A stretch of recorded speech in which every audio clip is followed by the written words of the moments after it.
Hello students, good morning students. आज हम पढ़ेंगे व्याकरण। व्याकरण में लेसन 1 में देखिए आपका पेज नंबर 2। पेज नंबर 2 में हम आते हैं सबसे ऊपर। कल हम लोग भाषा के बारे में पढ़े थे, हम भाषा के आदान प्रदान के बारे में पढ़े थे, मन के विचारों को जानने और समझने के बारे में पढ़े थे।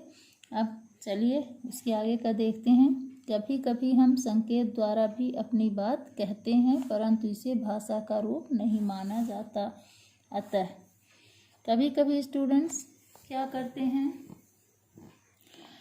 हम संकेत द्वारा भी अपनी बात को कहते हैं, परंतु इसे भाषा का रूप नहीं माना जाता। अतः भाषा वह साधन है जिसके द्वारा मनुष्य अपने विचार दूसरों के सामने बोलकर या लिखकर प्रकट करता है और दूसरों के विचारों को सुनकर या पढ़कर समझता है।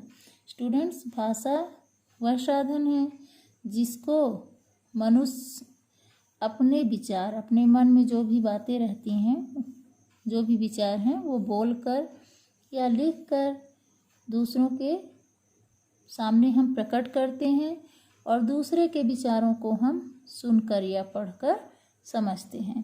आइए स्टूडेंट्स देखते हैं भाषा के प्रकार के बारे में। Okay, kinds of language. भाषा के 2 प्रकार हैं स्टूडेंट्स। भाषा के 2 प्रकार होते हैं, पहला मौखिक भाषा और दूसरा आपका लिखित भाषा। ओके, चलिए मौखिक भाषा में हम देखते हैं क्या क्या आता है। मौखिक भाषा ओरल लैंग्वेज, बोलकर अपने विचारों को दूसरों को बताना और दूसरे के विचारों को सुनकर समझने को मौखिक भाषा कहते हैं। स्टूडेंट्स, बोलकर हम अपने मन के विचारों को दूसरों को जो बताते हैं और दूसरे के विचारों को सुनकर समझने को मौखिक भाषा कहते हैं। जैसे देखिए यहाँ बोलकर कहानी सुनाना, भाषण देना, टेलीविज़न पर समाचार सुनना, टेलीफोन पर बातें करना आदि, ये सब मौखिक भाषा के अंतर्गत आते हैं। जैसे एग्जाम्पल देखिए यहाँ दिया हुआ है, दादी जी और दादाजी बातें करते हुए। ये क्या है, आपस में बात कर रहे हैं, वो अपने मन के विचार बता रहे हैं और ये सुन रहे हैं, और ये अपने मन के विचार बता रहे हैं तो दादी सुन रही है, तो ये क्या हुआ, मौखिक भाषा हुआ। ओके, नेताजी भाषण देते हुए।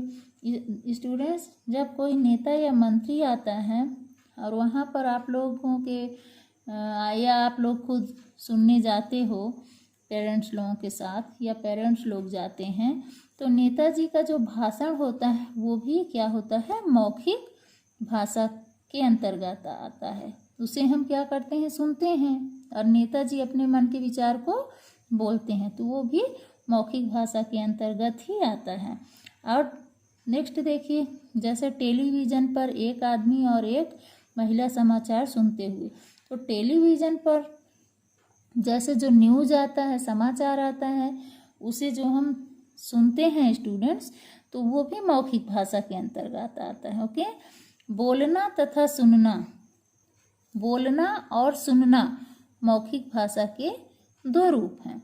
अब आप यहाँ देखिए भाषा के प्रकार में देखें कि भाषा के 2 प्रकार होते हैं, मौखिक भाषा और लिखित भाषा। इसी प्रकार बोलना तथा सुनना ये मौखिक भाषा के 2 रूप हैं। बोलना तथा सुनना ये मौखिक भाषा के 2 रूप हैं। अब चलिए आते हैं लिखित भाषा में। लिखित भाषा रिटन लैंग्वेज, लिखकर अपनी बात दूसरों तक पहुँचाने और पढ़कर दूसरों की बात समझने को लिखित भाषा कहते हैं। जैसे स्टूडेंट्स, आप लिखकर अपनी बातों को दूसरों तक पहुंचाते हैं और पढ़कर, जैसे कोई आपको लेटर भेजा, समझ लीजिए चिट्ठी पत्र भेजे, तो पढ़कर दूसरों की बात समझने को लिखित भाषा कहते हैं। जैसे आप किसी को लिखकर लेटर भेजे, या कोई आपको एक लेटर भेजा, उसको आप पढ़े और समझे, वो भी लिखित भाषा के अंतर्गत आता है। जैसे पुस्तक पढ़ना, समाचार पत्र पढ़ना, अध्यापक द्वारा ब्लैक बोर्ड पर लिखकर अपनी बात कहना, पत्र लिखना और पढ़ना आदि, जैसे मैं अभी आपको पत्र का एग्जाम्पल दी थी कि पत्र लिखना और पढ़ना ये दोनों लिखित भाषा के अंतर्गत हैं।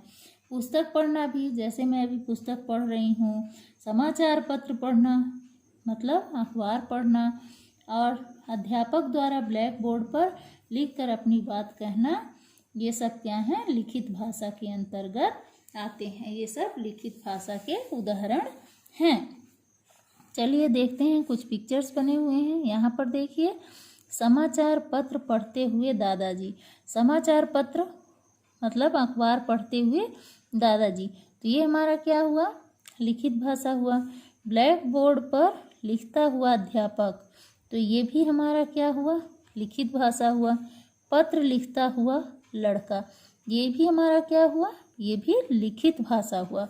तो अब देखिए, जिस प्रकार आप वहाँ पर मौखिक भाषा के दो रूप देखे थे, बोलना तथा सुनना, उसी प्रकार यहाँ लिखित भाषा के दो रूप हैं, लिखना तथा पढ़ना लिखित भाषा के दो रूप हैं। अब स्टूडेंट्स आते हैं, आइए जाने सांकेतिक भाषा का अर्थ। अब स्टूडेंट्स यहाँ पर हम जानेंगे सांकेतिक भाषा का अर्थ। सांकेतिक भाषा का अर्थ है संकेत या इशारों के द्वारा अपनी बात कहना या समझना, परंतु इसे व्याकरण में प्रमाणिक भाषा नहीं माना जाता है। सांकेतिक भाषा का अर्थ है स्टूडेंट्स, संकेत या इशारों के द्वारा जब हम अपनी बात कहना या समझाना चाहते हैं तो उसे व्याकरण में प्रमाणिक भाषा नहीं माना जाता है, इसका कोई प्रमाण नहीं माना जाता, क्योंकि संकेत द्वारा कही गई बात पूरी तरह से स्पष्ट नहीं होती। क्योंकि जब हम इशारे करते हैं, संकेत करते हैं, तो वह बात पूरी तरह से स्पष्ट नहीं होती है। इस भाषा का प्रयोग बोलने में अक्षम व्यक्ति द्वारा अपनी बात कहने या यातायात नियंत्रण के लिए किया जाता है।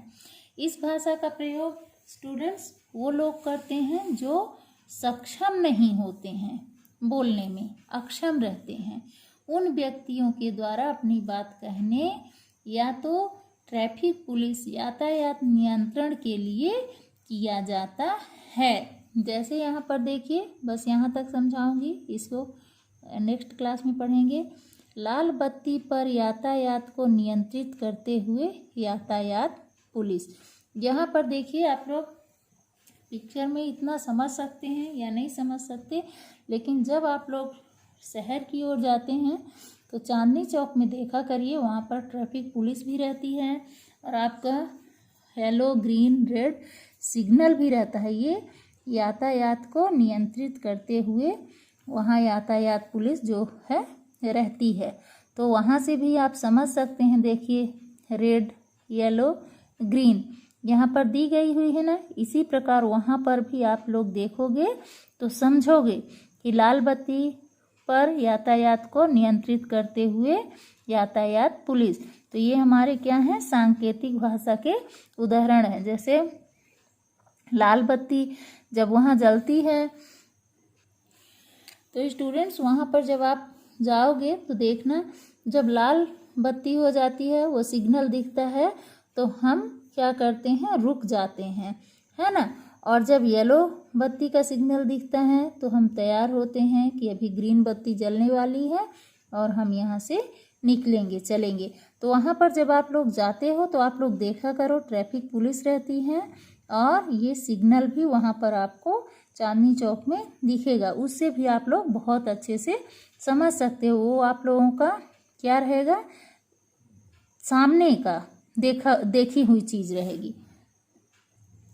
तो वहाँ पर आप लोग स्टूडेंट्स यातायात को नियंत्रित करने का जो है, जो आपकी यातायात पुलिस रहती है वहाँ पर ट्रैफिक पुलिस, तो जो वहाँ पर नियंत्रित करते हैं उसका प्रैक्टिकल आप लोग वहाँ पर देख सकते हो, तो आप लोग वहाँ पर आराम से समझ जाएंगे। स्टूडेंट्स, आज की क्लास में यही समाप्त करती हूँ। नेक्स्ट क्लास में भारत देश में बोली जाने वाली भाषाओं के बारे में हम पढ़ेंगे और समझेंगे। Okay students, bye.